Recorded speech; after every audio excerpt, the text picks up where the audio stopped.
That's just me. Yeah.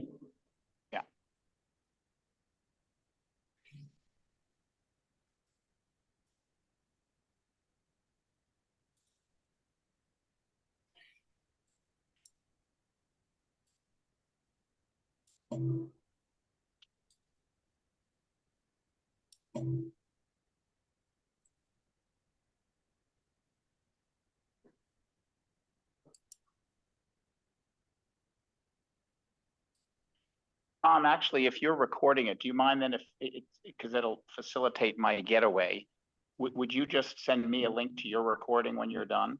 Absolutely. I can send you Okay, that thank through email. Yeah, however we do it. Or through isn't it- Dropbox, either one. Typically, that large file, it might be best to just send it to you through Dropbox. That'll be fine.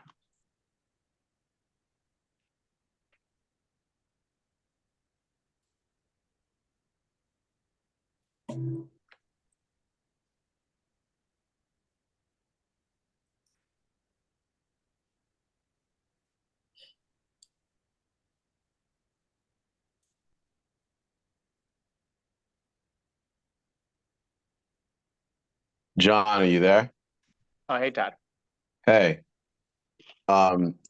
I just want to, you got to use my phone for like talking and the my computer screen so I can see because I don't have a camera on my computer, just so you know. That's why I have two logins, okay? Okay, no problem. All right, cool. Thanks. Thanks, John. We've got 3 more minutes. Let's see who we have. EDC members. Todd, myself, Larry, and Patrick. We should have everybody. But we'll just wait a few more minutes. Sorry, can I ask, does anyone know, is there a post office box in town hall? Jill, do you know? Yes. You have to slide it down like like there's just a box downstairs, or like if I want to mail something? No. Oh, it's okay. There's a post office, you know, not too No, I far know. I away. just walked past the box. There is a box on the way. Oh, at the corner of the green. Oh yeah. Okay, fine. You know, you sound like someone from LA. You know, you don't have the post. You gotta get in your car, drive to the post office, right? Right across the street from your house. Checking. All right.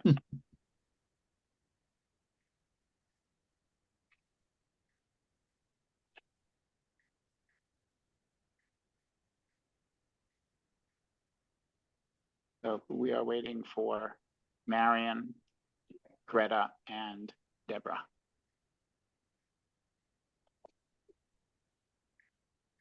Will you be taking public comment though? Sure. Yeah. We're required to, but we don't mind doing it either. Choosing my words carefully. Oh yeah, we'll do that right up front. We'll do it right up front.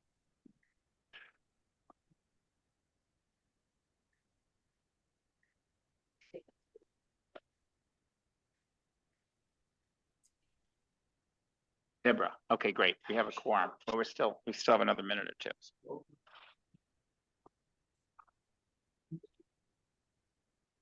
Hi, guys.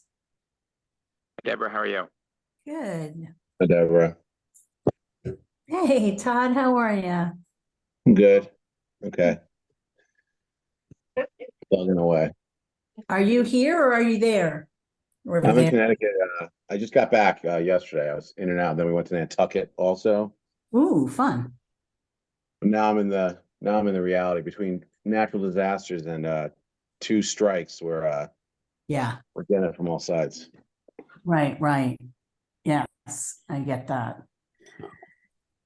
Craziness. Yeah. Summer of love. Yeah. Is anybody else like sick of the rain? You just look out and you're like, stop.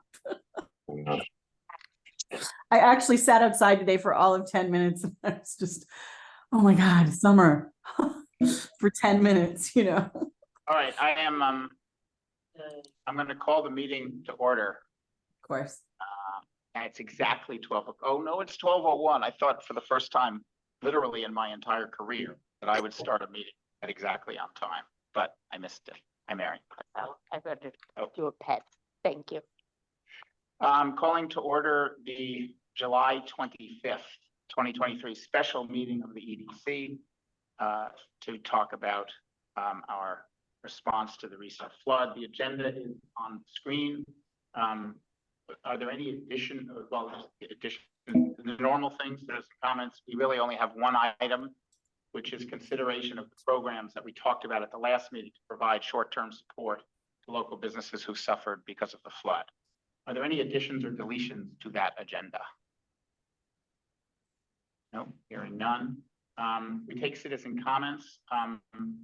As usual, we will take citizen comments throughout the meeting, but if you, Sam, if you have to leave or so forth, if you want to make a comment now, you can. I know that Sam had asked if there were citizens. I do have to go. We are just getting our lunch rush, and I promised them I would be here quickly and then come back to relieve people. So if I could make a comment, can people hear me? They definitely can. Oh, I'm Sam DiNatale, Monvert Cafe in Woodstock. I wanted to just give some feedback on so far what I've been hearing about your late dad. Sorry. Some feedback I've gotten so far from my staff regarding their experiences with the hub and with unemployment disaster relief. So so far I've gotten positive feedback from those who have applied for the hub. One staff member in particular said that she was pleasantly pleased with how easy and accessible people made it, and how it you know, she said, you know, I'm somebody that it's hard enough for me to ask for finance, like it's hard for me to do that, but to then get it without feeling any stigma, without feeling like I have to prove anything. You know, she goes, these are the reasons, like this is why I continue to work in a community like this one, rather than going someplace else. She's like, you know, I used to live out west where people, you know, where we were having similar things with fires and stuff, and there wasn't this kind of, she's like, this is the difference that Vermont offers, and especially this community of like, if you need it, ask for this help. And she's like, and that's why, you know, I continue to work within this community. So great job, Hub. There's a couple other staff members who have applied for it who live outside of town, but I've been told that is hopefully changing. That they will still be accessible to it. I know that will make a big difference. One actually individual in particular lived in Woodstock for 2 years until his apartment was made into an Airbnb, and he was forced to move to Windsor. And that's just the reality of the area of people working in this town not being able to live here. So I think offering these this assistance to the employees, especially during a crisis like this, who work in town, is really important. So that's on the hub. I'm really happy with the work. Thank you, guys. The disaster relief unemployment. It is a mess. You apply for it. You have to go through all these applications. Then they've sent out a couple of very confusing emails, which I've read, about how you have to get denied through the state, and then for regular unemployment, and then once you get denied through the state for regular unemployment, then they'll kick you into the disaster unemployment. It's going to take a long time. Not everyone can afford for it to take a long time, and it's very bureaucratic and confusing, and not simple. May I add to that? From what I understand, it doesn't cover healthcare, so people have to go into COBRA, and the money they spent on COBRA offsets any benefits they get from unemployment. Yes, I don't know anything about healthcare. We don't offer healthcare at the No. cafe, so I'm not sure. Just, and just to make it quick, I was, an example, I pulled some numbers of payroll, what our projected payroll would have been for those 10 days that were closed. Our projected payroll would have been about $35,000 for the 10 days before that we were open. That was what payroll was. So for payroll for 10 days So missed, lost wages in effect. yeah, lost wages for those 10 days would have probably been around 35,000 for a group of 11 employees. Or, well, maybe 10.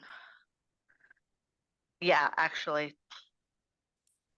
Let's just say anywhere between 9 to 11 employees. So those are the comments I have to make. And yeah, I do think that this is an important initiative for the people who work within town. I've been spreading the word to not just my employees, but anyone who works in town.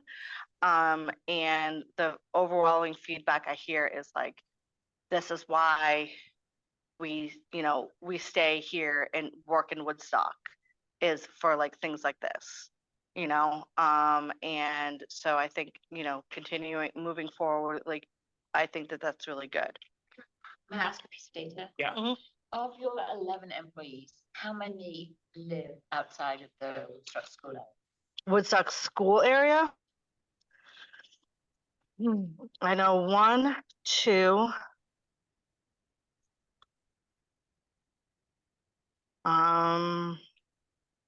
Bridgewater is within the school area. Yeah. Correct? Bridgewater, Pomfret, Barnet, Okay. Yeah, I would say, well, there's a few of them that are visa workers, so keep that in mind. But they living. no, they're living in Bridgewater, so I guess that's still. They're I would say, yeah, there's about anywhere between 2 to 5, probably like 2 to 3. Yeah. And can I ask a quick question? The number, you sure it's 35,000? Because for 35,000 for 10 days would meet an average salary of those 10 people of about $125,000 a year. I hope. I'm sorry? Yeah, that includes gratuity. So 10,000 of that would have been, if I'm looking at these numbers correctly, does that look like gross earnings total would have been over 10 days? For 30, 28 people. She got that from the book Yeah. this morning. Yeah. Not 28, because that's. Well, okay, but maybe we can just follow that up offline just to. Yeah, but yeah, I'm not actually sure it's gonna matter to us because yeah, that's gross earnings, gross earnings, It's a- gross earnings. We made Gross. two. Sam, it's. a I mean, so, premise. yeah, gross, that's gross. And then there's like 10,000 of it would have been from gratuities. Okay. All right, thank you. There- I think there's one point that might be valuable to make is that we have 4 visa workers. I'm quite sure that the White Cottage probably has more than 4, I think their entire staff is the entire staff. almost, okay, or maybe I'll leave that right Yeah. I feel bad. I don't know. I don't know about the White Cottage visa workers, but ours don't have any bills. Yeah. They don't have a car payment, they don't have a phone bill. Yeah. Well, maybe they have a phone bill, but they don't have an electric bill. Yeah. We paid their rent for 1 month while this is going on, so. I don't think that's a critical mass. Yeah. That has to be considered. Right. I would think. Okay. Are there any other citizen comments? And we can work up the numbers. Sorry, we can work up the numbers after. I wanted to come out. Okay. Are there any other citizen comments? Jill?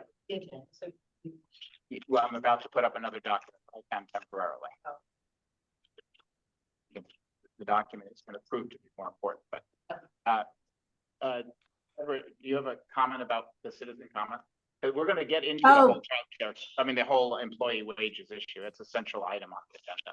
Right, that was what I was saying before, and I just wanted to thank Sam for that.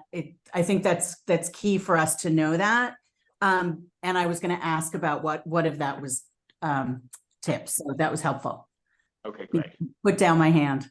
Okay, any other citizen comments? Only a few folks here. Oh, and one other thing on Sam's thing too, does that also include taxes, employee taxes, or Well, like? it's gross, so yes, it includes Yes. everything. Okay, so going and then into our agenda of consideration of the ideas, let me just, whoops, sorry. Let me just share with you all the, I just want to frame the discussion, which I think will be helpful. At our last meeting, we discussed 4 possible initiatives.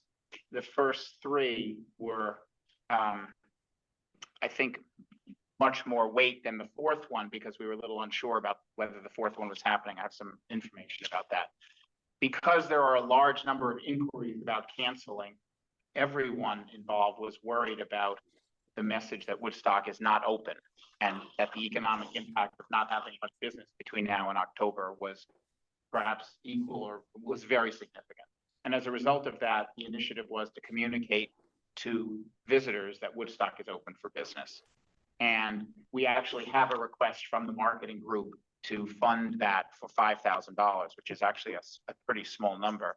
I think the reason it's pretty small is because of the investment we made in our overall platform to market Woodstock, which can overnight be switched to different messaging, which is exactly what the group is planning to do. And Patrick can talk very briefly about that later. But that to me, I mean, we have to decide whether or not to approve any of these numbers in the last column. But my guess is that that's fairly modest amount to pay for what was a very high priority, at least at our last meeting. The second was because of the complexities of various aid programs, an initiative to communicate to local businesses and explain the way that they can get assistance. And Susanna Stein, who this is what I love about Woodstock, is the incredible pool of talent that we have that we don't always know about and the willingness to contribute it. Susanna Stein has tremendous expertise in disaster relief, working after 9/11 to get grants to businesses to help businesses get back on their feet, and also with Hurricane Katrina. And she is taking the lead on implementing a webcast, which we think is going to be Thursday night with the state and federal representatives and local representatives and so forth. And I'm going to ask her in a minute to just give us a 2-minute summary of that so that you're all aware of it. The third idea was what Sam was addressing, concerns about losing employees in tight labor markets. And I think to expand the description of that concern, a concern about the livelihood of the discomfort that the individuals who are employees are experiencing. I don't think anyone has, as of last night, Joe, you told me that no one has left. Not my bird, no, You haven't lost anybody. not yet. Right, but the fact that there's financial pressure on employees who had lost wages. And then last was sort of what I was calling an existential threat to businesses, but really catastrophic physical damage to businesses. And there wasn't an indication at the last meeting beyond the farmer's market and perhaps the White Cottage that there was a significant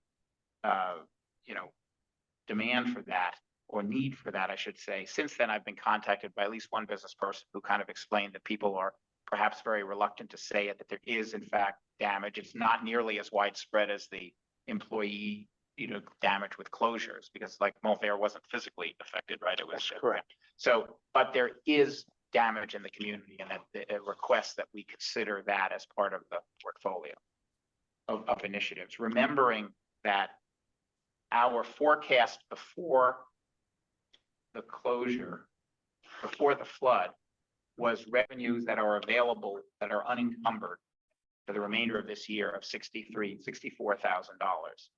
That's not adjusting downward for any lost revenues that we would have, that the EDC would have because of the lost revenues of businesses that pay the tax, particularly lodging and restaurants. So there will be some decline in that. I think $50,000 or $55,000 is a reasonable number to think about. And one of the two things we need to discuss today, maybe the most important, the most time sensitive, I think, is how do we fill out the rest of that column? We have a request for $5,000 for marketing. if we were to allocate the full 55,000, which would be fine with me, we would need to split it between number 3 and 4. Number 2 doesn't need any, the webcast doesn't need any funding. So that's one of the 2 decisions we need to make. The other decisions we need to make, these first 2 initiatives are being implemented with the exception of the budget request, which we will discuss today. The marketing working group has already developed the content messaging, and they're ready to turn the platform on this afternoon. and Susanna will give you a quick update on the webcast. In fact, Susanna, maybe you can just give us a quick. I want to use Susanna's time diligently because she's volunteered last week and is now rushing to do this. So Sure. welcome, by the way, and thank you again. You're not the only one who fits the description of a talented person who volunteers their time. So, It's great to join the rest of you who are doing the same thing. And, you know, of course, you know, you sit around and don't do anything, and then something bad happens, and then you jump up and say, oh, I can help. So, you know, sorry to meet you under these circumstances, as they say, but I'm happy to be able to help. And as John mentioned, I have a background with disaster relief from New York State after 9/11, and the floods in New York State actually a few years after that, and then Hurricane Katrina. So it's not what I do right now, but I'm really, you know, as happy as I can be under the circumstances to be able to reach back on that experience that I have, because I did ironically really enjoy it. So John, I noticed in the listserv last week, I got back from a vacation, and the next day I saw this post that there was, you know, this effort to provide disaster relief to businesses. And I contacted John, and he said, oh, well, I have this perfect thing for you to do. So I've been spending the time when I didn't have a bad bicycle accident actually on Saturday, but the other time around that, I've been, you can see my stitches actually, if you really look closely, but you don't have to look closely. I've been talking to people at the state and the federal level and local organizations to try to get them all on board for this event, which is now scheduled for Thursday evening at 7. So I've got a lot of confirmations. Everybody's very happy to participate. Especially I'm excited about Joan Goldstein talking about that new $20 million fund, which I don't know anything about, but $20 million sounds really good. Allison Clarkson's been helpful with putting the whole thing together. SBDC, I've got some people from there, and the hub, Jill Davies is confirmed. I have a Nicole, and I've forgotten her last name at the moment, but who provides legal assistance, so she can come and talk about the assistance she provides, if not for the businesses, then for the employees of the businesses, that the business owners can help their employees access. SBA, with loans, of course, who wants a loan if they can get a grant? So the 20 million became very exciting. And then from Green Mountain EDC, a representative from there. I'm still working on a couple more people. Hopefully they'll confirm before Thursday. And we're going to have a great program to talk about all the, you know, try to make sense of the alphabet soup of all the assistance programs that are out there and how they can fit together, and who is eligible for which and why, and that kind of thing. So I'm really excited to be joining you, and nice to meet you all virtually for now, and hopefully in person before long. And Susanna and Allison will kind of co-moderate. Well, Susanna will moderate, and Allison will help host the meeting, as she did during COVID. Okay, just in the interest of time, I'm gonna. Thank you. Yeah, sorry. Thank you very much. Thanks, Susanna, a lot via email. But I haven't yet. Thank you very much. That's great work. And Glad to be here. all right, just to finish out the framing just very quickly, and then we'll just open it up for discussion. So the first 2 items, other than the budget for marketing, which we'll consider in this meeting, are implemented or being implemented. Our decisions today are how much money to allocate to the 3 initiatives, if any, to the 3 initiatives remaining. And how to structure the wage support initiative and the physical damage support initiative. And here are the kinds of questions that I think we should try to answer. For the wage support initiative, what kind of application deadline should we have in particular? And by the way, these are just some options. There may be other options, but this sort of the obvious ones to me. you know, do we have a single deadline where we can compare everyone's need, or do we have first come, first serve in effect? What is the period covered? Is it the days when people were closed, as in the case of Sam, it's a past thing? Is it the days when they will be closed, like the farmer's market, which is 3 months, future days, et cetera? What's the scope of the support? Do we try to fulfill the full need? Do we try to do wages not eventually covered by insurance? Do we set an arbitrary limit per company? I think Sam's example indicates that there's no way that we're going to be able to meet just for the wage support all of the needs. And so we're going to have some way of deciding who to give the money to. Eligibility, are self-employed people included or not? I would think so, but I just put it up there. Does the business have to be geographically based in Woodstock? In the past, we had occasionally considered grants to people who serve Woodstock but might not be in Woodstock. I think that's going to be tough this time around, but I'm just putting it up there. And what's the form of support? I think we've all been thinking about a grant, but another form of support is a zero interest loan that gets repaid with insurance. And again, these are not recommendations. I'm just trying to lay out the choices that I think we have. Same thing with the program to structure physical damage. What type of deadline, a single deadline or rolling?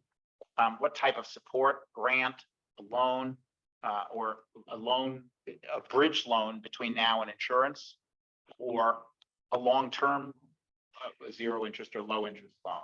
And how do we allocate scarce funds? In this particular example, there are, we know, some prominent businesses like the farmer's market, maybe just the farmer's market, maybe the White Cottage, I don't know, who had disastrous physical problems. There may be other businesses, for example, in South Woodstock, there may be businesses or businesses kind of. Ramonto's Brick and Brew, everything in the Mill Mall.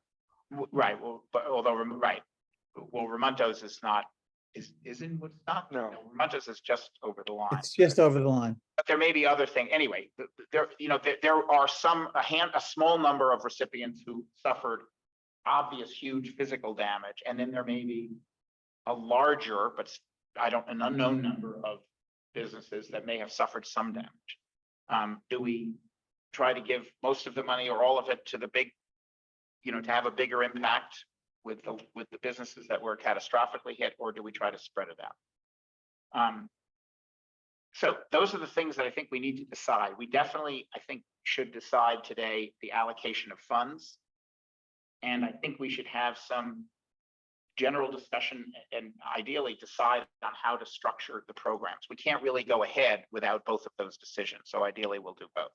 So what I'd like to do is just go around to the EDC members and feel free to comment on any of these dimensions, either how much to allocate or how to structure or both. And I'll take notes. And I'd like to actually just go around to each of the EDC members first for your initial thoughts. And I'll start with Joe. Go ahead, Joe. Thank you. I had a very lengthy conversation yesterday morning with Patrick Crowell, who owns the Woodstock Farmers Market, and I think we can probably universally agree that place was really hit hard. I think harder than any of the other businesses. Maybe the White Cottage almost as hard. And as I said, it was a lengthy conversation. We covered pretty much all the subjects regarding the business. His insurance, well, let's start with the physical structure first. I don't think his concern about the business is as great with the physical structure as it is with his employees. He has a significant insurance policy. Of course, there's going to be an adjuster involved, and it is kind of a game they play. I think we all know that. And he hired his own private adjuster to deal with the insurance adjuster to get as much as he could from his policy. But with that, he probably won't see any money, from what he tells me, until at least December from the insurance. That's related to the physical structure. again, what his main concern is the employees. And he is going to pay, from what he told me, their salary until August 11th. And then he's not going to be able to do it after that. With regards to how to approach that, my thought is, I don't think any employee expects to be compensated fully for what they normally make during a week's work.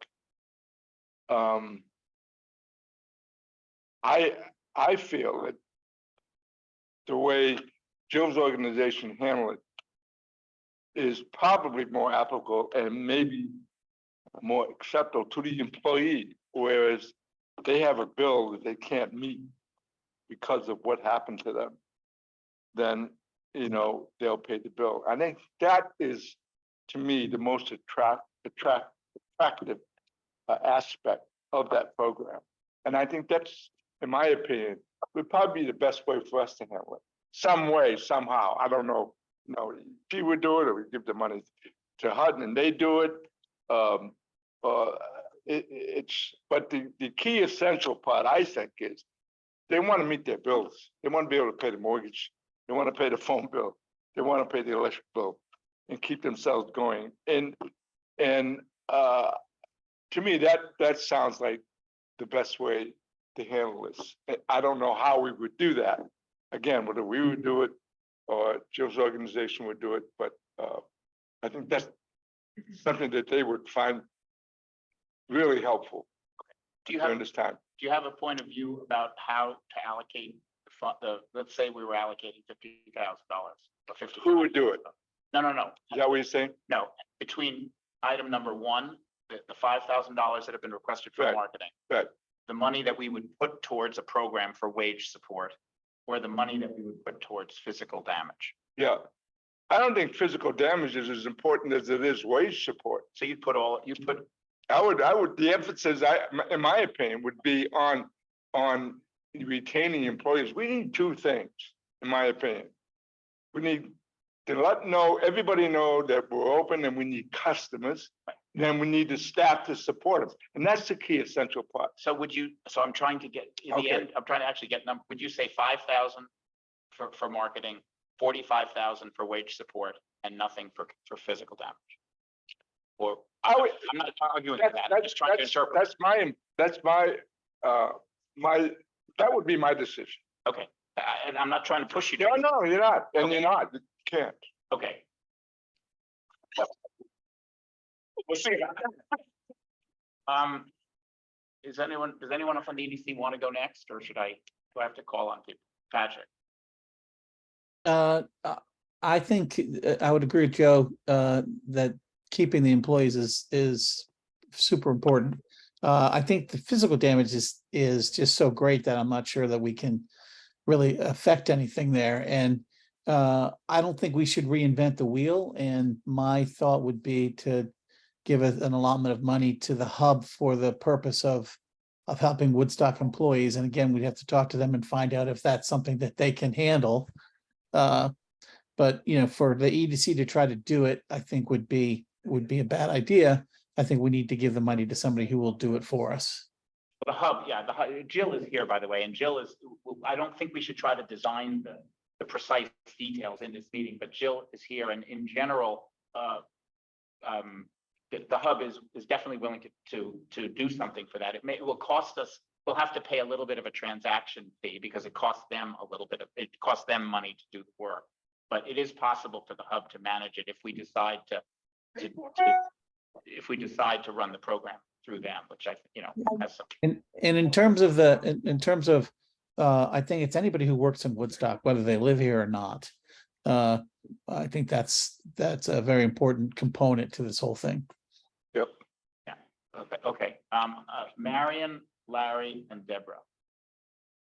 So maybe you maybe mostly addressed it. I know we ended the last meeting that I think maybe you and Joe, I'm not sure, we're going to meet with the hub and find out what would be the best way, if that made sense as a way to work with them. It sounds like you've addressed that a little. I didn't know if there was any information more that you wanted to share from that. And then, the other question is, do we have a better sense of the scale of the employee issue? Because I feel like we need a little more information there. I mean, my instinct is to lean, beyond the 5,000 for getting the word out, to lean mostly on wage support, because that seems to be the greatest need, but I just don't have a good sense of the scale of that problem. I mean, obviously we heard one example, but I mean, That's a good question. Well, I think the scale, I think the key point is, I understand why people want to know that number, but I think it's actually not relevant to our decision, and here's why. I think it's fair to say that whatever the number is, it dwarfs $45,000. And so if that's the case, we're only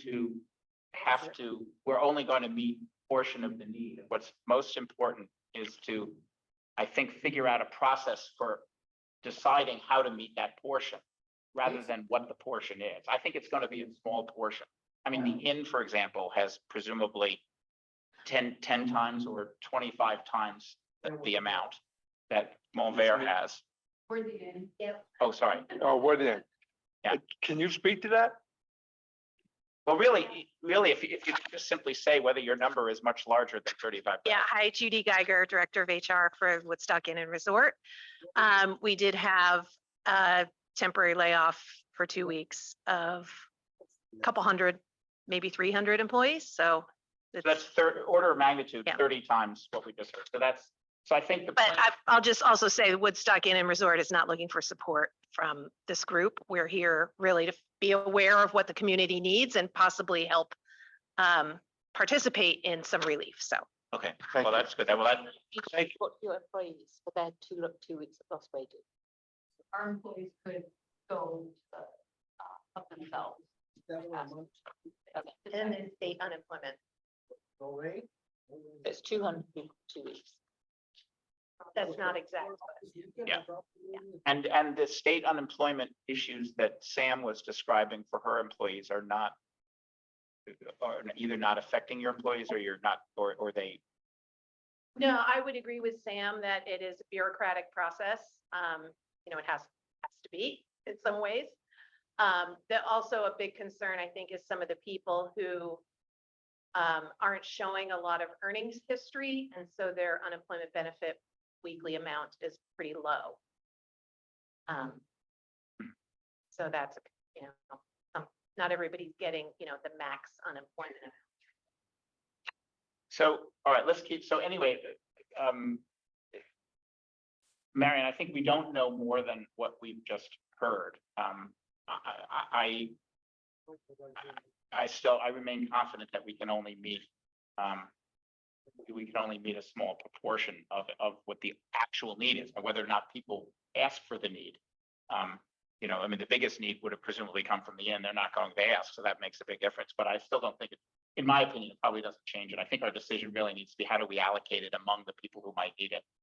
And how much do we allocate to it? So, but I would like to know too. So I don't think we have any more information. Yeah, one additional piece to that is to think about if we are giving support is, can we also support getting the word out to the local businesses and to the employees that they can ask? Oh, absolutely. No, I think, sorry, that's assumed for these last two programs, for the wage support program or the physical damage support program. I think it's assumed that we will publicize it as broadly as we can. Larry, Deborah, and then Todd. First of all, I would vote in favor of allocating the $5,000 to the marketing. And I would then allocate whatever is left to the support system. If I understand Joe correctly, I think I'm in agreement with him. I think that tying this to lost wages is a slippery slope. And what we should be doing, what I would suggest that we do, is we give X amount of dollars to the hub if they're willing, and have it for employees of Woodstock businesses to pay specific bills that they are unable to pay. And I think that's getting at the essence of what the concern is. That's exactly what I was saying, Larry. Is that what you're saying? Yeah. Yes. So that would be my input. And before everybody Yeah. votes. Yeah, sorry. the alternative. Yeah, okay, so Jill, Deborah and Todd, just hold on for 1 second. There's some concern on the part about this approach, but not that it can't be done, I think. But Jill, can you make sure you're? So I just wanted to talk to you. The leadership team of the hub met yesterday, and I wanted to apprise you of the situation. We have 52 applicants right now in the system who we are giving help to, and you all seem to understand the way that we give help, which is to pay people's bills, pay people's urgent bills. And we usually put a $1,500 limit on that. And then if people need to come back for a second one because unemployment hasn't come through or something even worse has happened, then we consider them for the next phase. This is a fairly time-intensive process, both in terms of our case advocates who are volunteers, and then the bookkeeping side of it all. Because we pay bills, one person might actually end up with needing four checks to be written or 4 online applications. There's a lot of information exchange. And I'm just setting this up because we thought of an alternative way of doing this, which is if you were to say that each employee was to get $1,500, and then the hub or the town or whoever wrote a check to that business for the number of employees times $1,500, Or whatever the amount. or whatever the amount is that you decide, that would be a huge amount of paperwork, people work, time work less. It could be executed almost immediately, and the employers could execute that and then keep the relationship with their employees as close as they really want it. I say all of this because what we've learned is the most important thing about aid that you give is stress relief. And so that money is needed this week, not 2 weeks' time. It's too late. They've already had final demands from people and nobody is sympathetic to, we're in a flood, give us some time. So we all want to get the money out as fast as we can to people who need it. And need is a more important word than want. So as you're thinking about it, think about a system that's being pushed to its limits and think about alternatives as well and what could really work. So if I can, I just want to gently put my thumb on the scale here, but still obviously allow everyone to have their own points of view. That a benefit of this is that we could, if we had a single application time, in other words, by Saturday, all of the businesses, or whatever the day is soon, all of the businesses, please tell us how many employees were affected, and to a degree equal to or greater than some number. I think $1,500 is, we could only afford 30 people then, but we might make it $1,000, and then we could afford 45 people. And we ask them, each of the businesses, to apply. And then if we get 45 people, we give them, if we decide to allocate 45,000 to this, which seems where a few people have suggested, then we're done, unfortunately, but we're done. If we get 90 people who apply, we give each of them 500, we give the businesses half the amount that they requested. But it makes it for a very simple way to decide how to allocate scarce resources when I think we're not going to have anywhere near enough resources. And so it allows us to not, arbitrarily favor one business over another, unless there are strategic reasons for favoring one business over another. There probably are, but I'm not sure that we have the capacity to make those decisions properly. I'd be afraid of that. So that's my view. I would be happy to have the hub do it and write a check if the hub could do it. But what I'm hearing from them is that it's really going to be a burden. And so I would be very comfortable with the idea of what Jill suggests. Okay, so Larry, I don't know if you want to, do you want to comment on that, and then Deborah and Todd, or were you finished? I'm just questioning who's going to do that. Okay. Well, so really, if it were businesses applying with a very simple kind of tell us the number of employees, I think frankly the EDC If we had 10 or 15 applications from 10 or 15 businesses, a subset of us could review it and set some very general criteria and Yeah, it's just a spreadsheet, it's easy. yeah, we would just have to reduce we would have to reallocate proportionally if we got more than the budget was set for. It doesn't have to be that. I mean, the hub could do that too, I suppose, but so either of us could do that. But you could Jill, you could handle it if we asked you to do that. Sure, I'm working full-time on this initiative and Yeah. I'm a volunteer and all of our volunteers are working pretty much full-time. So yes, there is time and we all have time, Yeah. actually. Right, so we could do it as well. All right, Deborah and then Todd. Okay, I think we're getting to kind of where I was thinking as well. I am all for the 5K. And then I think everything else should go to the employees. It's kind of like one of those moments where you're talking about housing or childcare. It's like this is the key issue. It doesn't mean that the others aren't. It's just that we don't have the means, and we've all acknowledged that now to handle the catastrophic stuff. I feel as though it needs to be a collaborative. Hearing what Jill is saying is if we could come up with an amount that, whatever it is that the hub agrees to, there's two thoughts of ways of doing it. Whatever the hub agrees to, whether it's 500, 1,000, 1,500, we set up our program to be exactly the same. So all we're doing is giving the same services to the amount of people that we can do and taking it off of the hub's plate. And so it's a matching program. And I heard something about the Woodstock in looking at helping. I mean, if it's 3 organizations, it's the hub, it's EDC, and it's Woodstock Inn, who are trying to collectively come up with enough money to give X dollars to the employees. Again, what Jill said about getting it in their pocket is the most critical thing.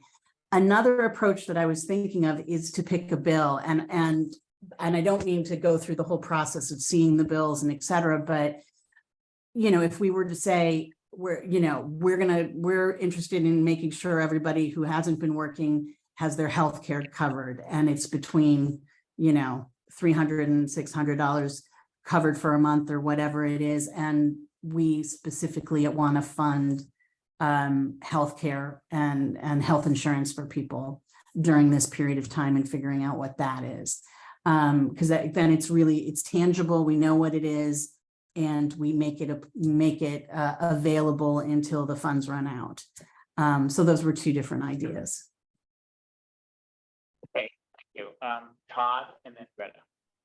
Yeah, hi. I'm going to try to just compartmentalize the different things I have to say. First of all, $5,000, yes, for sure. And I agree with Larry and Joe until Jill gave the insight. But as I do, I'm going to talk about the things that, makes me sound like I'm not as good of a person as everybody else that might be on the commission in town. There's businesses that are great businesses in town. I'm making this up, okay? There's businesses that are great businesses in town and operate in razor thin margin, and they're run by people who don't live in a big house, or they live in a big house, or they work out of a van, or they don't work out of a van, or they have $1 million in the bank, or they have $2 in the bank. There's businesses run by people that are good people that are important to the town that can't afford to pay anybody anything. All right, let's just assume that's true. There's also businesses in town that they can pay people for years, perhaps. Like, let's say a mom and pop that has 5 employees and they have $100 million in their bank account. You don't know, it's none of our business. Let's just say that's true. So my third thing to say it's true is we really have no money to make a dent in this situation, and that's sad. That's why there's government, local, regional, state, federal. In my business, this is like a Tassel Country Store repeat. In my business, I think I'm at day 84 of no money. I haven't laid off any of my employees, and I can't do it forever, but it's been 84 days, okay? All my employees in LA. So what we have to think about is, how can this money go to people who they're not going to be able to, their credit's going to be ruined, their employee, their heat's going to get turned off, the things that the hub does, for example, to help people with. But we have to find a way to find out, this is the Economic Development Commission. Let's face facts. Economic development and business, a dollar in, a dollar out, right? So some people could ostensibly pay their employees to work for a long time with no funds and wait for the thing. Other people can't. Just to go reiterate that again. And sorry, there's a lot to process here in a disaster, right? But I'm just thinking about my own strike thing. It's similar, a catastrophic event. So I think we should think about a way to find a time to get the business folks that need help to pay their employees, like Sam just came on in her busy schedule, to really come in the group and tell us what their structure is in an open way of, hey, I'm just letting you know, I can't afford to pay my employees. Whether they have $1 zillion in the bank or not, this is what they're going to say. And then we know we have to work with them to get those employees paid and pay certain bills. Some bills, like healthcare, for example, you can go 59 days, I believe. It might be 60, 59 or 60 without paying that bill and pay the bill and be covered. Okay. I only know that my brother and father run a large health insurance brokerage. So how do we help these people with a minuscule amount of money we have? Only the people who pay their bills can truly tell us if they can help those people or not. So for example, the IN just came in. Until they said it, we might have been like, wow, we're not going to help their $300,000 payroll, right? And like, I kind of had a nervous breakdown. And then they said, look, we're here to reach out and find out how we can help, because they have a larger business than some. I do not know if that's a profitable business or not, but they have a facility clearly where they're willing to listen and hopefully offer help. Some other people may or may not have that as well in the community. And by looking at the amount of people that are able to make the Zoom, which was last minute, it was hard for me to make it. I couldn't make the last one. Everyone here is busy and working through their own natural disaster of what happened in their home or business. But I think if we can get the people who think they need help for their employees together and talk to them in an honest way, we can find the most bang for our buck for the 50 or 60 grand we can do. And I also can say that I'm a big fan of GoFundMe. And I've been angry with Woodstock for not GoFundMing the fireworks ever since I've been talking to people here. Patrick set up GoFundMe for, Patrick, correct me if I'm wrong, but I saw your name on it. He set it up for the Ramutos. And I'll tell you right now, I have $0 to give to Ramutos. Okay. And I gave $50. And I talked to my wife and I said, you know, normally we give $10,000. I have $0, but I gave 50. So I think if there's a way also bring that sort of thing that Patrick did into the community, it's not just me. Maybe there's someone like me that normally would give $10,000 that will give it now and help 20% more workers than we could do with just this 50 that the EDC has, which again, I'm in favor of giving away every single dollar we possibly can to help people that can't survive. But again, to reiterate, and I'll stop talking, my last point to say it for the 50th time, if we don't ask the business owners if they actually need the help or not, and make them understand that there's pain, right? I could go buy a new Ferrari, but then I can't pay my business people next month. So there's pain on all sides, employees, employers, infrastructure, town. And we have to consider all those things. It's a complex situation, but I would really hope that we can get a philanthropic thing, not unlike the hub does, but Ramutos raised $35,000. I got a text message from Jenna Barker, who we go to Ramutos with. I put my $50 in. Where's the text message for all the rest of the businesses? Well, for some Where of is them, that? You have to read the listserv. So I would hope that we can really expand this in a way like Patrick did for Ramutos to those who actually definitely need it. All right, thank you. Greta, last comment. Yeah, just Greta. Hi, so definitely agree with the 5,000 for marketing. And then I do think that the most impactful way to spend 45,000 is to give it to the hub. I think that it simplifies things. They clearly have a good method of getting people money quickly. We just heard from Sam to Natalia that her employees who have requested funds from them have nothing but positive things to say. I just think that they've got a system. Obviously, the people who are doing it are all volunteers. If there's any way that some of us can help them with all the clerical stuff and, you know, kind of put in some man hours, happy to do that, but I do think that that would be the best way for us to split up that $50,000. One other thing I will say is that perhaps some of the marketing, within those the marketing initiatives, you know, we're trying to keep it a very positive message for sure that Woodstock's opening, Woodstock is open, Woodstock is ready for everybody, but also maybe within that also linking some just some information about the hub so that people in other areas are able to donate from afar, just to make sure that more and more people are hearing about it. The hub's website's really easy with the links of how to donate. And I think if we use some of our methods and everything to get that out there a little bit, it would help. That's it. Okay, so I'm going to give you, so I'm going to focus, there's a lot of ideas here. We had a lot of time, or you know, they take time to digest and so forth. I think we all agree that the wage issue in particular is time sensitive, and so there is agreement on first of the two decisions we have to make, which is 5450. I just want to say I understand that, and I think it's a difficult decision. I agree with. But I did have a call yesterday from a business person who's not one of the visible ones, who made 2 points. One is that they have suffered sort of invisible physical damage that is really putting them at risk.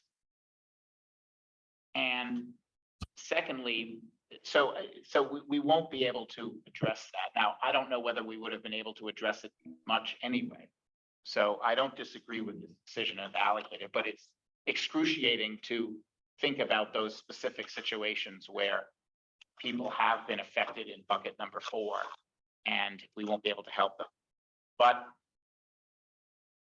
I've always said, for those of you that have remembered, I've been saying for the last 3 years that the only time we're going to make really tough decisions and good decisions, I think, is when we run out of money. And I think this is the right decision, although it's excruciating to make. So I think we're agreed on 5, 45, and 0 for the allocation of funds. If we're not going to allocate funds to item number 4, we don't need to define the process for item number 4. So we're really left with a discussion about item number 3. Now, I understand that EDC members prefer to turn this over to the hub, but I think that Jill is perhaps politely saying, and I'll give you a chance to put it in your own words, that may not really be feasible. Or and I don't know if money can, there is going to be a financial cost to us of doing that. But I think first you really need to tell us, okay, is it possible? So there's 2 things you're asking us for that are outside our normal business. Well, one thing really, you're asking us to cope with people who don't live in our areas. So we take full responsibility for people within the area or right now. And we can cope with some more. We'd have to change our system a little bit to deal with people who don't live here. That's a little bit. I hear you mean the 7 towns. 7 towns of the school district. So we would ask for some employer help. Maybe the employers could just give us a list of the names of people that they're employees, and that can be counted as our justification, our authorization that that person is. There is a cost. We pay for our bookkeeping side of things and the record keeping and the writing of the checks. We don't feel that should be done by volunteers. And so we worked out our costs, and it's very rough and ready because we haven't done this before, but we think we might actually be spending about $75 per applicant to take them in, deal with them, and then pay the bills. Wow. In terms of bookkeeping and accounting and. That's a lot. It is, isn't it? Yeah, that's a quick. Per in our total budget, it doesn't seem like very much, but then per applicant, it was a surprise. So that's rough and ready. Well, $75 would pay a light bill for some people. $75 would pay a light bill for some people. Not really. Oh yeah, it would. All right, well, Okay, but anyway. Yeah. So then the next thing I agree is that the thing that you've got to do is to get money to people as fast as possible, and the fastest way is to pay their bills. So that means that the individuals need to take on their responsibility and apply, otherwise they don't get any help. And we do ask them to do things, and if they don't respond, we don't help, because we can't. Unless if somebody wants us to pay their electricity bill, we need the account number, and then we go in and pay it. If people don't get back to us with that, we can't pay it. So you help, and we have to assume something. So you assume that the people in greatest need will actually respond to you. And it does happen that people apply and then they drop off the face of the earth. We just have to hope that it's not stress that's pushed them over. Joe, what about if we do both? Both what? The 1,008? What about if we do both? What about if, as just, brainstorming a little bit.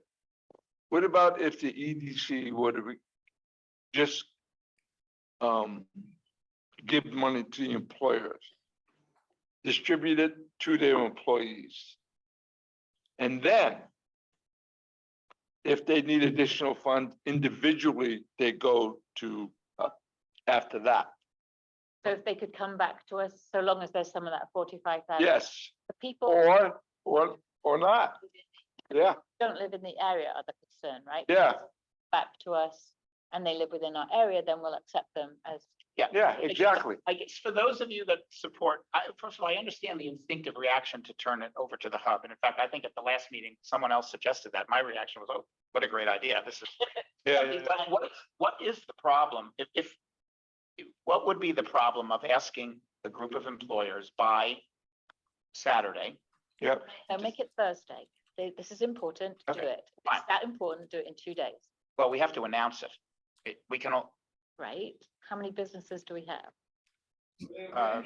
300. You get it in the listserv tomorrow and you get it to Beth. Yeah. And then people respond on Thursday.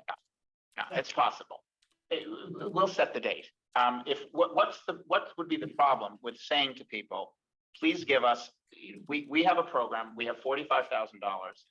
These are the simple criteria. It's businesses that are based in Woodstock. Tell us the number of employees, what were the lost wages, the number of days and the number of people. Give us a list of the people. And what town they live in case we have to do the hub option. I can think. And please give us the number on Thursday or Saturday, whatever day we decide. We add up those numbers. They add up to 45,000. If it's, and we say some amount per person. So for example, if we had 80 or 90 people, we could give them $500 each. We had 45 people. And it wouldn't cost $75 per applicant. And we would save $5,000 or $6,000. Right. What would be wrong with doing that? And then we would, if there were twice as many applicants as that, we would give each of the applicants half the amount. Yeah. It's quick and dirty. I'd like to ask the HR specialist. Yeah. So if you got a check from the EDC to give to your employees, does that go in as taxable wages or something different? Of course. Well, when it comes from that's fine. I think it's actually, Put it through payroll and then it'll be taxable because we can't write a check. There's another thing as well, like if you're paying somebody's bill specifically, I don't know what you do, is it a grant or if It's a grant. grant? It's not There's- taxable. I think there's rules about it having to come from, like, you can't do funds in businesses like this and expect the employer to keep track of all that. Isn't there a dollar amount immunity or something like it have to exceed a certain amount of money before it's taxable if it's a grant? If it's a grant, We can just write a check to the listed employees directly. And once we get the information from the employers too, and if it's under the taxable amount, then there you go. I think the under taxable is 500, is that correct? I think so. 500 and under. And I that think means. it's a little higher now, but let's just say 500, yeah. Okay, let's say 500. And this may, be a simpler, just straight to issue of, we only have 45, we can only do a little bit. Apply to us, we'll give you 500 until it runs out. It's like we want, because $500 in somebody's hand is going to pay X, Y, and Z, and it's up to them to decide what to do. It's just another way of doing it and might be simpler. I think that the merging of getting the employer to give the list is better to get the number and divide it equally, because someone might get $40 more than they need and someone might get zero because they weren't there in time or whatnot, or maybe someone's in the hospital now, or who knows. But I mean, I'm personally in favor way, of, yeah. I'm in favor of getting the list from the employers who they know their people, they are the tightest with them emotionally and physically, and then take the money and just figure out the most economic way to divide it up. I think that is clean in a dirty world, John. I think it's a good idea. And it's also faster. You know, I was going to ask, you know, how it shows quickly can, support. if they have to wait, you know, if the employer has to wait for the check to clear and they're dealing with all their stuff, it may slow things down. Whereas if By the the check selectmen. comes directly from us. Yeah, I mean, we don't even need a W-9 if it's under the limit. That's right. That's right. And it will be under the limit given how much we have, you know? Well, if it's $500, it's under the limit, yeah. So for folks, sorry, Marion, you have your hand raised. Sorry, I already made my remark. I'll take it down. Greta. I was just gonna say, when we go out to the public calling for these names and everything, my only concern is if we're gonna say, you know, for lost wages, for instance, the farmer's market, all those employees are gonna be out of work for at least 2 more months, and they're getting their wages paid until August 11th. So is that kind of complicated?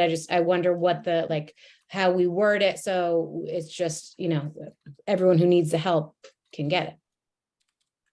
But, so I have a quick suggestion for that. We could say either for wages already lost, or we could say for lost wages or future lost wages. Anticipated lost wages. You know, it'd be fine. I'd be okay with either, to be honest, but if we want to say or future lost wages directly, but directly as a result. I agree with that. And that goes with it really goes with my main thought of some employers can take more pain than others. And so this is a very clean way to get the money on. Frankly, if someone got $500 and they decided they didn't need it, they can be a good citizen and give it to someone who does. Like, it's not like it has to stay in their, I'm not saying anyone would do that, but I'm saying you might be surprised that someone might help their neighbor in that way. Larry?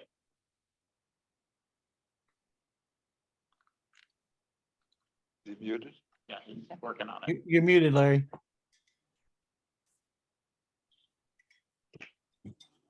Button on my. My wife would like that button. Following up on what Todd said, it seems if we're going to give $500 or whatever it is to every employee, there are going to be a number of employees that actually don't need that money. So I would at least like to encourage recipients to decline. Well, I think we could encourage the employers to, in other words, we could make the group that's, if we're doing this, we're going to be distributing money to the companies, to the business. And I think we can No, we have to write. Well, no, John, we were We saying have to make the going money right. payable to the employees to avoid the payroll. That's the I see, paperwork okay. mess. Yeah. Yeah. Okay, sorry, I didn't follow So that. somebody's just got to sit and write multiple checks for $500, put them in an I'll do envelope, it. put a stamp I'll on do it, it. they be collected. Well- And whether that comes from the town or the hub needs to be decided. Yeah.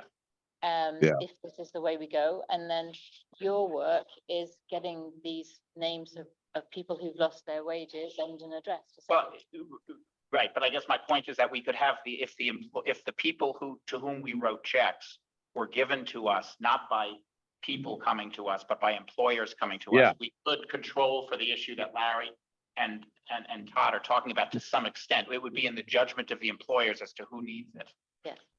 I just want to put my hand up on this one. I don't think it's up to the employers to say this employee doesn't need it. It's up to the employee. So it's one step on the employer's part. Here are all of my people. Please, let me know if you don't need help, or let me know if you do need help, however you want to term it. So we have a list, but I don't But think. Deb, because an employer can decide to keep paying wages. Hold on. Sorry, Todd and then Jill. The thing is, an employer like me at Mad Old Nut can decide if they can they can decide to keep paying wages ad infinitum if they want. So the names they give you would be meaningless because they wouldn't be losing any wages, but they can still send us their name. So I That's- think that asking the employers who are closest to their employees, they're gonna know if they're not paying them wages. They're gonna know if That's they not what I skipped was out on talking- paying I wages. got you. That's not what I'm talking about. I thought we had come to whether it's wages or future lost wages, that's what we were talking about as far as that's concerned. I thought what I was hearing was certain people may not need that $500, even if if they lost wages. And as you said, they may come forward, but that's not up to the employee to decide. That's up to the person. So I think it's, the employee has a list, regardless of if it's lost wages now, employer, now or in the future, and that the employee can sign up for the program or not. Yeah. I agree with that. That makes sense. Yeah, I get That's that. not the way it's gonna happen. Good point. I don't agree with that, but that's okay. Jill, not and then the way I'll it's gonna comment. Jill, happen. go ahead. So just lessons learned. The only way to give philanthropic help is to have no judgment. So you don't ask anybody to make any judgments. That's about right. anybody. Exactly right. That's a good point too. And let's not add too many people. So the employers give us a list of people who've lost wages. Keep it really, really simple. No need to tell us the amounts because everybody's going to get the same amount. And then the checks go directly to the employees, whether they apply or not. That keeps a whole, otherwise you're going to add days to this. I can tell you what's gonna happen at Mount Vernon if this policy happens or this program goes through. I'm just gonna say, you get $500 a piece. You want it, you get it. If you want to give it to the guy next door, give it to him. It's up to you to make that call. In other words, I'm giving every one of you $500 to help you out through the time. Now, if you say you don't need it, fine, then you give it to somebody else. Or whatever the number is, right? Because if it's more people, it'll be a little Yeah, less. I'm just expensive. using that arbitrary number. That's what I would do, Joe, as well. Just to Okay. put that out there. Right, that's fine, yes. I just. Tell me your name again, I'm sorry. Judy Geiger. Judy, sorry. Just my lesson learned from COVID was that the employer I was working with automatically filed unemployment claims for all of our employees. Mm. And we had a large number of employees who did not wish to file for unemployment and were upset that we just went ahead and did it. sent it in. And so I just want to be cautious about. All right, so we'll ask, so Jill, can you flip that upside down? I think you've got. Oh, that's okay. Yes. So, all right, did everyone hear the comment? Patrick has his hand open, raising. Yeah, but did everyone hear Judy's comment? Yes, she said some people get mad when you do things for them they didn't ask for. Right, so there's a way that we can easily just ask the employers to please check with their folks before they submit the list. It's still the same basic process. Patrick? I think us just distributing checks is better because it takes the pressure off of the businesses to deal with what that will be. If they just give us the list of people who need it based on what they decide, I think that's a better way to go. Just keep in mind, it's going to be writing well over 100 checks. So just keep that in mind. Somebody's Well, got not at $500 each of them. but- No.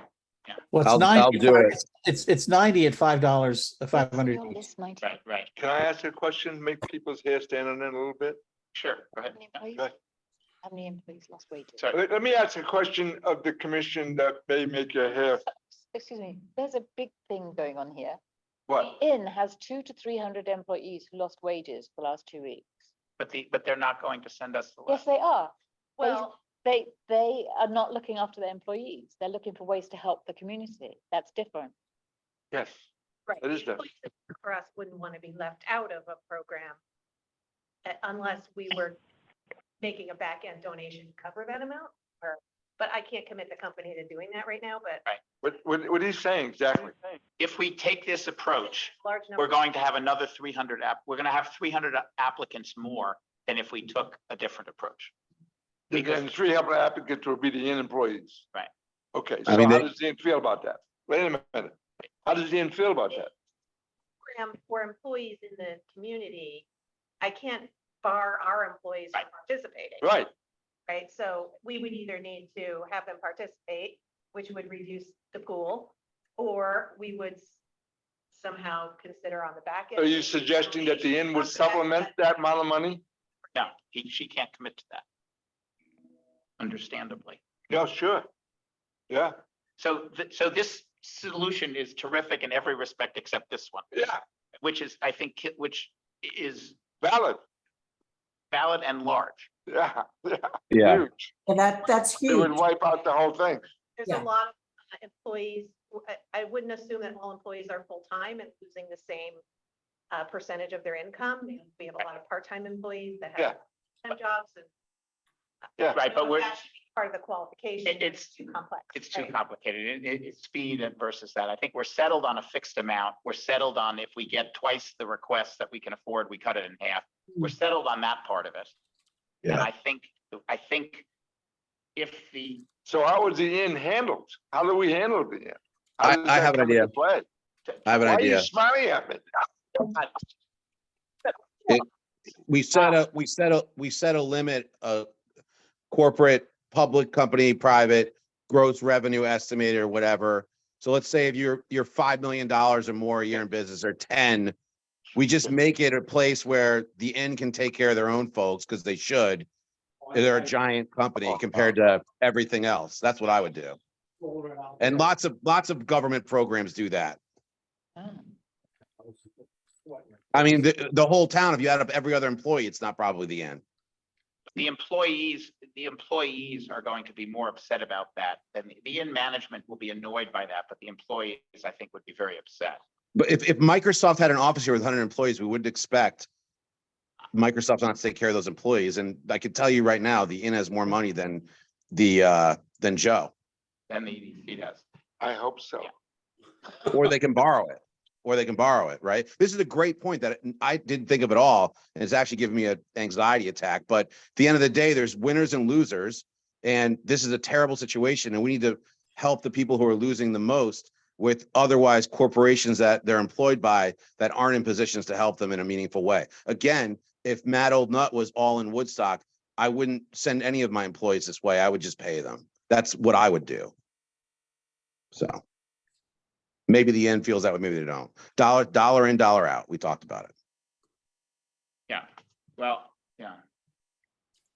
I think the valid question is, what is the inn's position with this program? I know what you just said, that you can't exclude your employees from any public program. Okay, so how do we handle it? Well, we could, well, I do think what Todd Not a- just said made sense, that if a business has a revenue above a certain number, they may not be eligible for the program, but Okay, we could also say, that there's a maximum of, we're gonna do it for a maximum of, what? a maximum Yeah. amount per company. Someone can still reach out to the hub, right? So someone affected that isn't getting what they need regardless can still reach out to the hub. So long as they live within our area. And so then the employees that you should be worried about are the ones that don't live in the Woodstock. Seven town district. I think, my opinion, I think the idea of the business that generates the most income, I'm sorry, skip that. If they're a large business and they can afford to take care of their own employees a lot easier than some of the small ones in town, then they could probably be excluded. So I want to add something here, because this is going to be a problem on either end. I'm heading towards agreeing with what Todd was just saying. However, basically it's going to be a PR nightmare for either the EDC or Woodstock Inn. I still think this is the best approach, but if EDC says we're going to support everybody but the worker that works at the Woodstock Inn, or if Woodstock Inn says we were given an opportunity to be a part of this program, but we wouldn't pay it, then it's going to be a problem for the Woodstock Inn. So What about a win? I'm Sorry, looking, Deborah, go ahead. no, that's where I'm going with this. This needs to come together, that there needs to be some sort of mutual understanding between the EDC and the Woodstock Inn for employees, so that there's a win for both. And I know that puts you on the line, whoever's there on HR, but it's kind of where we're ending up right now. As the largest employer in Woodstock, maybe we meet with the largest employer talk Yeah. about what we're talking about today, find out Yep. if there's a common solution. What can we work on together? Maybe we'll be able to, maybe whoever the shareholders That's are at the right. Woodstock Inn want to give $50 million. I mean, they haven't said that, Needs but to maybe be a they will. mutual Maybe no one's decision that. where we both, neither Okay. one of us is, coming out other than help. Greta and then Patrick. So I hate to even just kind of like have the group pivot at all to think, because, it seems like we're narrowing in on something, but going back to kind of just the initial thinking about having the $45,000 to work with. And unfortunately, it's not a ton. So should we look at it more like, where can we make the most impact? Like, I know that the EDC has already given so much to childcare and everything, but Woodstock Nursery School lost everything, and all they need is $30,000 to be able to reopen on time for the school year. So there's the just other cleanup, place. If we kind of thought about putting the money towards something that might just be more impactful in a specific way that aren't eligible for other funds. I don't know. I just wanted to think about that. That was my point about the excruciatingness of making this decision, but I will say that we are, I think, hearing very clearly from a lot of different corners that these two things that we're settling on, marketing, making sure that people know that Woodstock is open for business, and protecting the employees in a very tight labor market, are really the priorities. It doesn't mean that the other things aren't also excruciatingly important. And I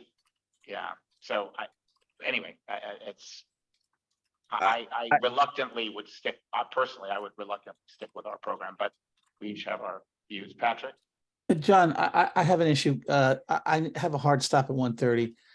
Can I make a motion that we approve the $5,000 for marketing? And so we can separate that and we can continue with this further discussion, because and we've already lost Marion, and I just don't want to, we'll lose our quorum. I would rather actually that we make the two funding decisions so that we can go to the select board. If we can begin to schedule that. So, Agreed.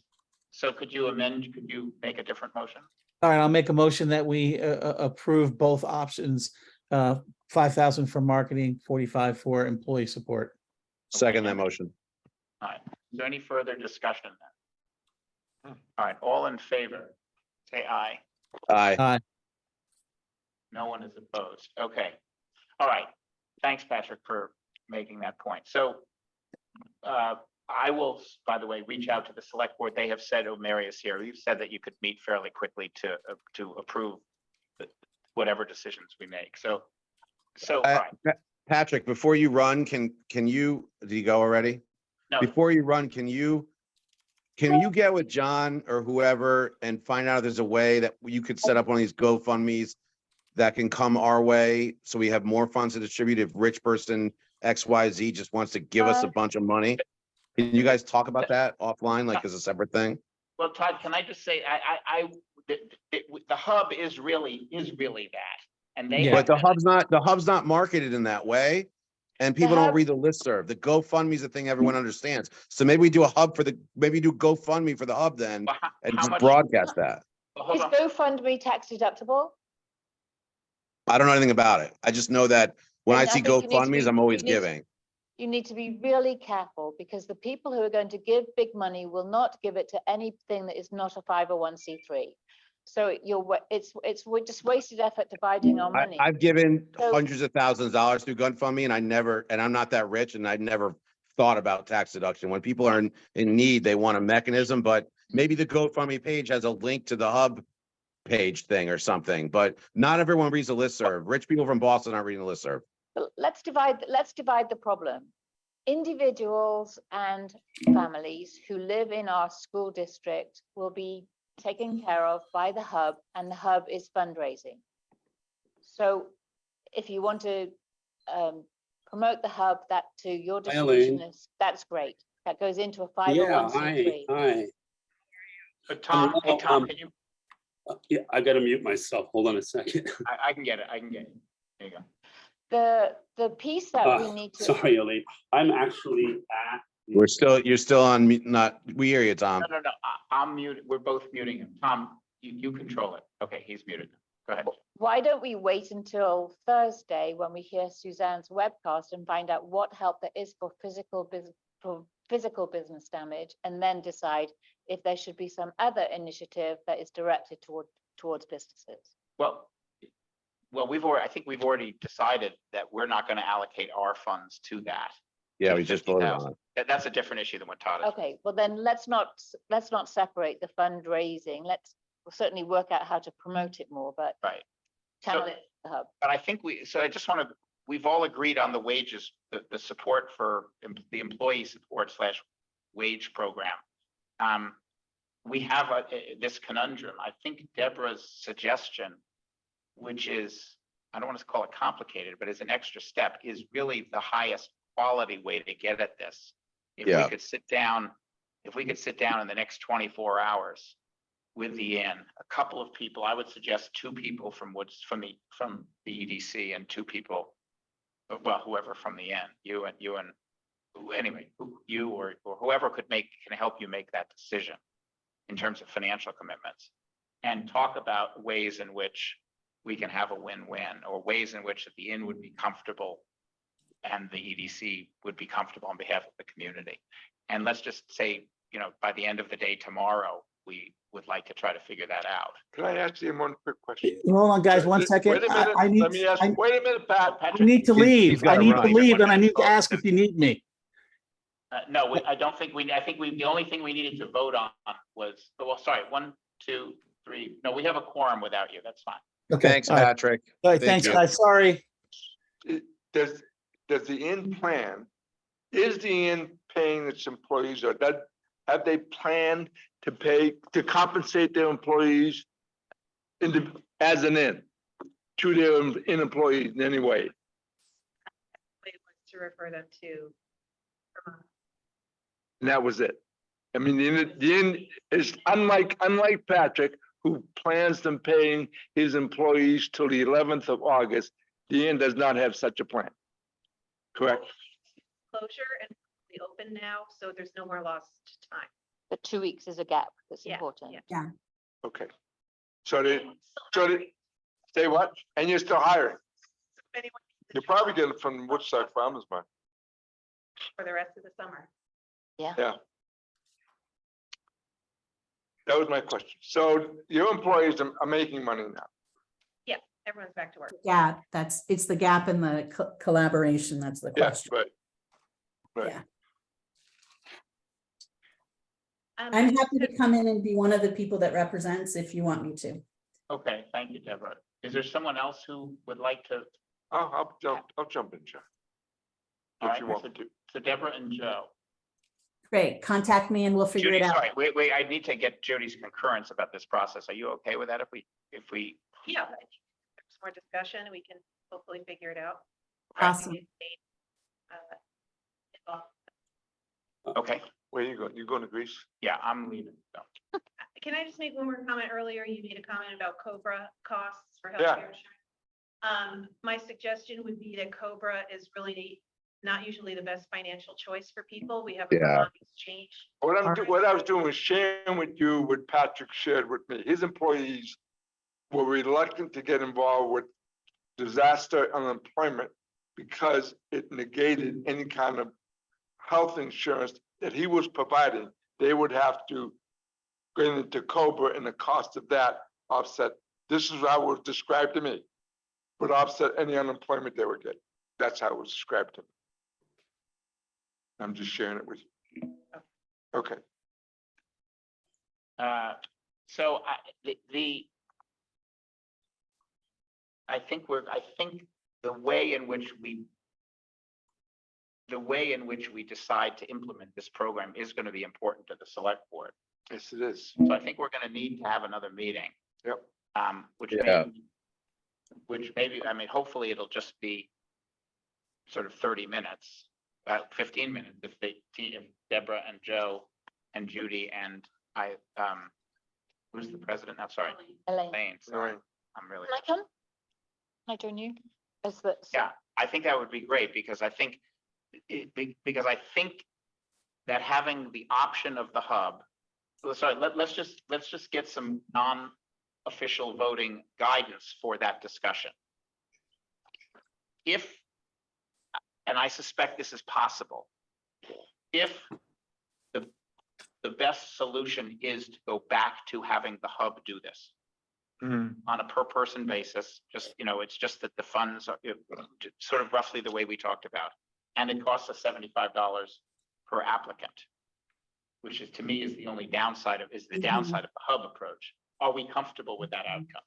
I am.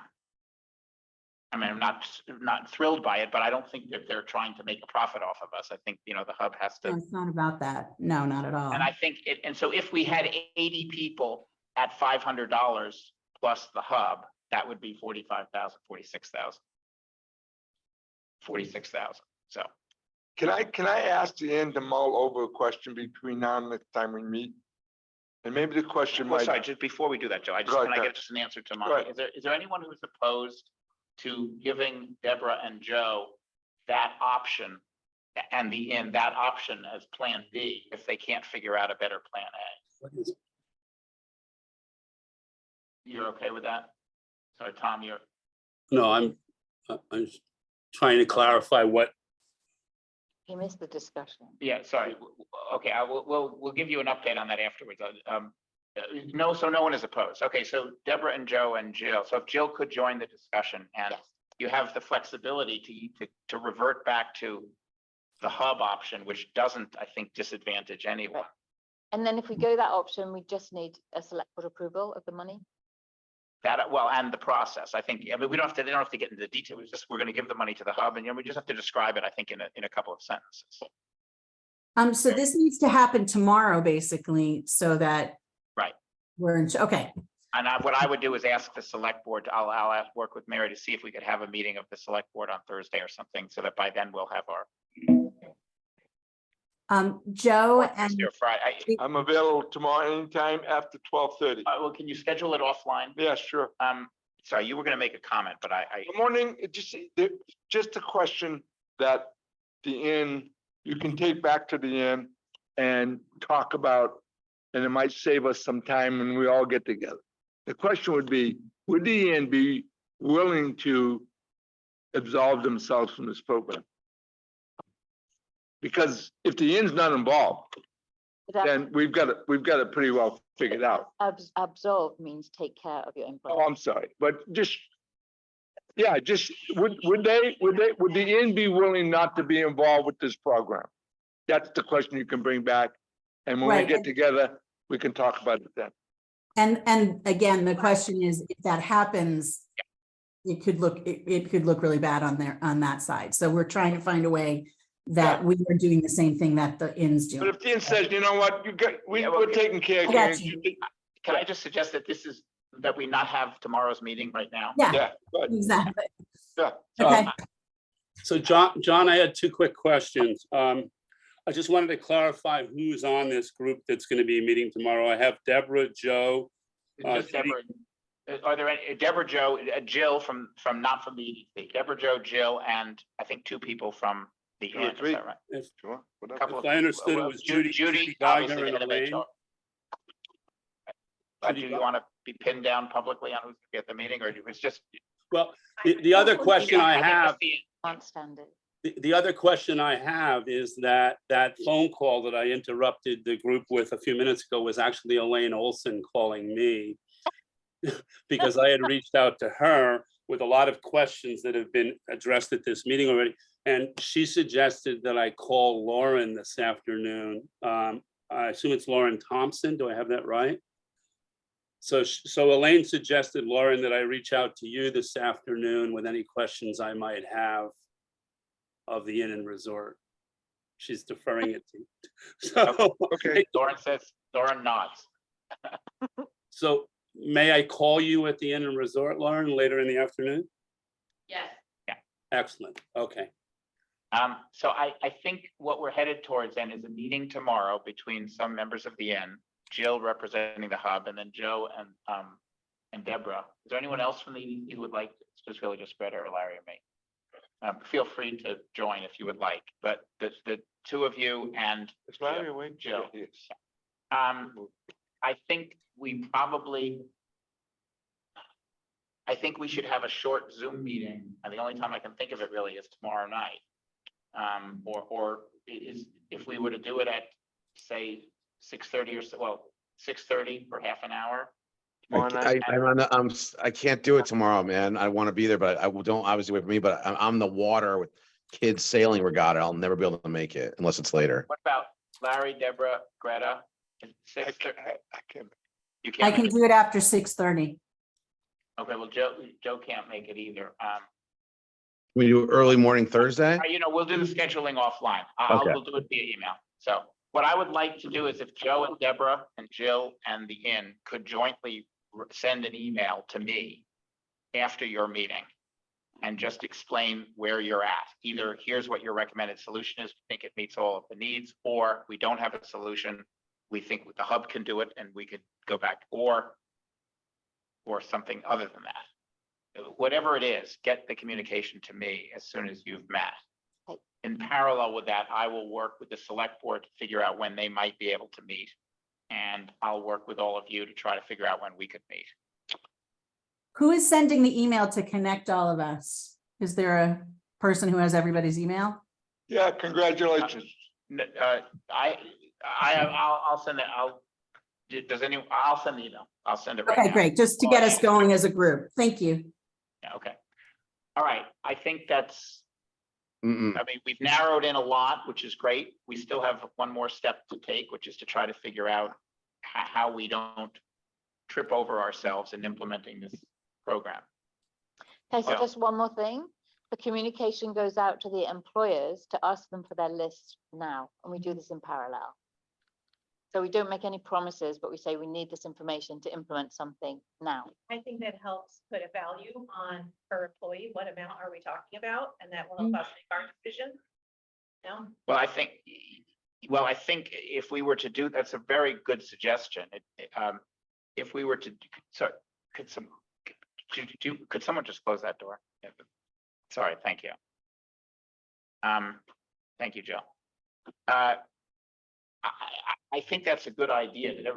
And so I would say, I think $500 per employee is a number we've been talking about. It means There's 90.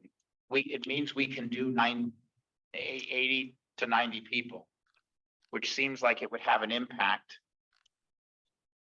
We could, do people have does anyone have people have a point of view about that number? I think if we were to announce this program to the employers and to, I think it's simple. If the end involved, there's no program because there's no money involved.